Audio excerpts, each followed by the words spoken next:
Hello, everybody. It is yours truly, Ghazala Jabeen, your number one marketing machine, here on the scene once again with something exciting to share for you.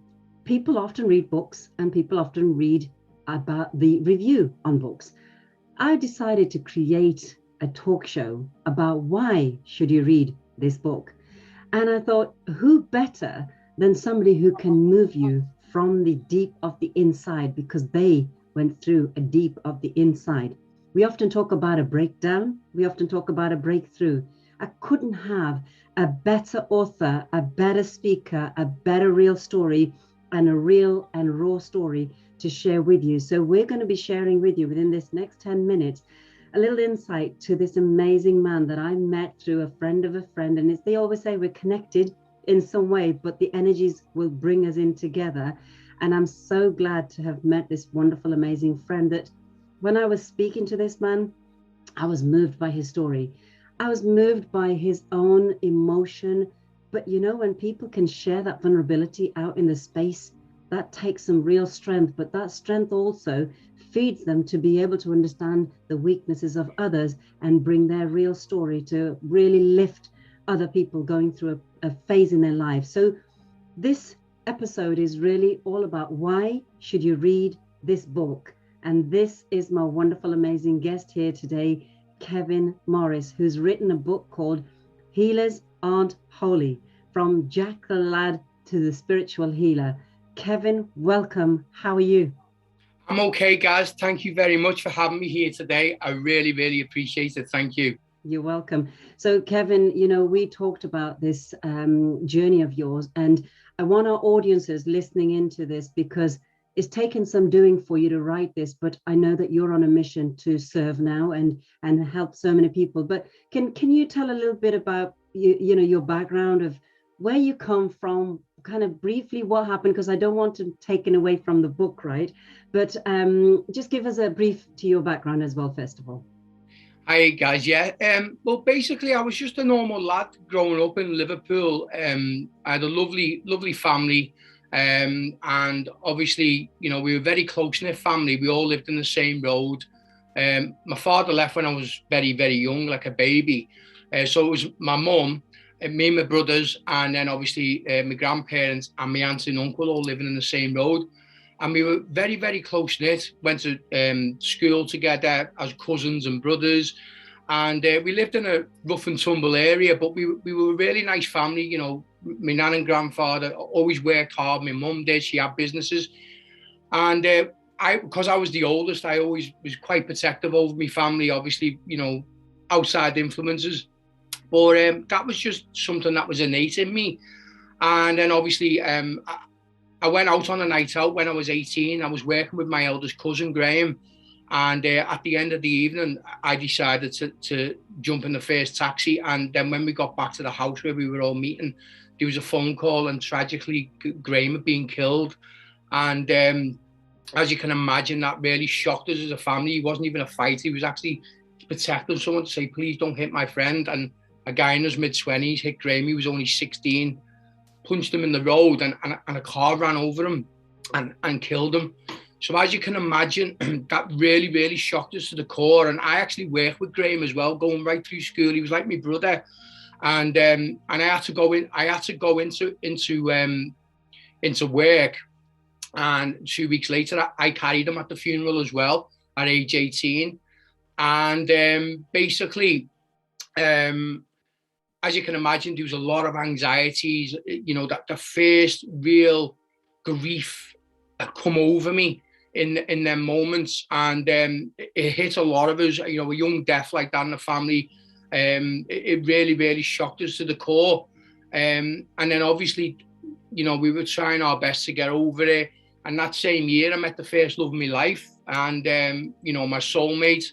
And obviously, we were together for 6.5 years, and then tragically, she passed away when my daughter was only 4, which obviously was another shock to the system. And it really hit me hard, you know, them two tragedies on the bounce within like so many years of each other. And then obviously I decided to make a fresh start, went up to Manchester from Liverpool. And I I got married, and obviously opened up a wine bar, and thought life's really coming along great. And then obviously within within a year or so, the wine bar, through no fault of our own as a family, obviously went under. I put a large proportion of money into it, a huge amount, released equity for my home and stuff, and then basically I lost my house. I even lost my car. Even sillily, I lost my license because I got caught, with alcohol in my system the morning after and stuff like that. And yeah, it was very, very hard times. And then obviously my wife left with because I had another daughter. She left with my youngest daughter, and then I was left to pick up the pieces with my eldest daughter, and I had to remain strong. But when you're in £100,000 worth of debt and you got people knocking on your door, it basically, I wanted to step out my reality from it. I think any less of a man would have contemplated, leaving the earth plane altogether. That, them thoughts do go through your mind. But I had my daughter to look after, so it gave me that fire in the belly to, catch me if you can. I'm just going to be moving house. And I did that for several years. Every 6 months I was moving home. And it was very unsettling for my daughter's sake. And obviously, when she go and stay with the grandparents, I would obviously go out with the lads over a weekend. And that was my way of dealing with things. And it only get you so far, drinking, partying. And it got me into a real dark place where I wanted to start looking for answers. And I wasn't a religious guy, but I started feeling my soul was looking for the light, and I found it, answers in spiritual groups, etc. And obviously I was trying to walk this path of sobriety. I kept falling off the wagon and getting back on the wagon. And then obviously in 2017, I fell off the wagon around Christmas time. And then basically, in a nutshell, I was taking out my body. And I was given a choice, to go to the light or to go to a darker place. I had a free will to do both. And obviously I declined either of them because I was thinking of my family. And obviously I was allowed back into my body. Obviously there's more to it than that. And then obviously when I got back into my body, obviously sobered up very quickly. And then obviously I was starting to get visitations then in that moment from my grandfather who passed away, Graham who passed away, Megan's mum who passed away, a friend who passed away of a brain tumour, an uncle who died of a heart attack. I was visited by angels. Archangel Raphael actually sat there cleansing me with his hands in my physical body and energy body. Yeshua came in. And Archangel Michael, hence why Archangel Michael's on the front cover, because it was him and Yeshua that came for me when I was out in the astral. And and then obviously I decided then to turn my life around and help others and become a life coach and become an angelic Reiki master teacher and help others. So that's my story. Wow. Well, you know what? Again, every time you tell me this, Kevin, I have goosebumps and emotion. You stir up a lot in an emotion because people don't realize where somebody's story is, but especially yours as deep as it had got to. But I know a little bit more on there, but I know that what's in this book, everybody needs to read it because nobody will fully understand the detail. And I know we've only given them a clippet of what is going on in this book. And first of all, I have to say, Kevin, hats off to you to open up your heart and your dark space and the light space, and really a journey that really you've shared everything of the pitfalls of everything of life that chucked at you to try it, test it, and you were at death's door yourself with it. And for anybody that's had an experience or somebody they know that's going through an experience, I just want you to reach out to Kevin, everybody, because not only are we talking about this book, but also to Kevin himself as a person, because when you can be open like this in a vulnerable space and then show how you've come through it, you're a great source of a healer just on that alone, facilitating a process for others because you've gone through that deep, dark space yourself. So We got a few exciting things happening as well for this book, and we want people to really get into the nitty-gritty of detail, because you've only just given a little snippet to it, peekaboo into it, right, as well, because there's a juicy bits within it as well, and terrifying bits and emotional bits and everything that will, if you're not moved by it, something wrong with you out there, folks. But anyway, so what we also know is that you're this awakening of yours, and I know that you want to launch the book as well. So people often hear of the word 1111 or 4 ones, right, and etc. So am I correct then in saying that we're going to be doing a pre-launch of this book, which we're going to do virtually to connect everybody up with it, to let them know exactly what's going to be happening for them to be getting ahead of this forthcoming launch on the 11th of the 11th, and hopefully around 11:11 in the morning.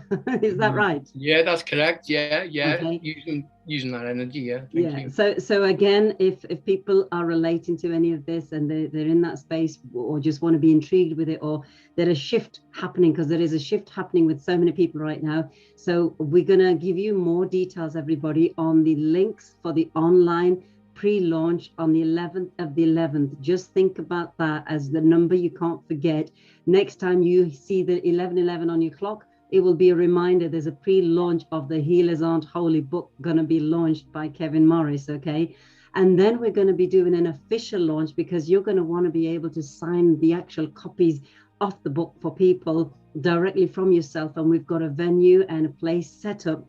And I myself will be there in person to help launch this, because as a self-published author and having taken my book to #1 best-selling, I want to be there for Kevin to make sure that he's got a successful start. And we all want to get that book up at #1 bestseller, because stories like this is the turnaround for so many lives that we can save. And if we can do that collectively to the energies that are aligned to help others, all the details we're going to share with you. But we wanted to really bring this information in so that you guys can understand really that books can be books, but some books that have transformed in such a way that it seems magical, scary, but uplifting, and you're coming into a space like you've never known it. But to actually hear it, feel it, see it, sense it, and be part of it is the journey. And I think also for people who are wanting to make a change, then those are the people that come together. And I'm so glad, Kevin, that you and I came together, because we are together. As I always say, together, let's make a mark as we make a difference. And we're making a mark by this little video. So Kevin, is there any other final words you want to share with people before we go? So you want to let them know? Yeah. Just to basically, the reason why I wrote this book is because obviously I hope it can help inspire others who are or who have been in a dark place, and and maybe come from addiction and battled with the demons on a daily basis. Because we can fall many times, but we can always turn 180 and go back towards the light whenever you choose. And obviously focusing on self-love now, for me personally, makes me want to never step out my reality, because I've found exactly what I love to do.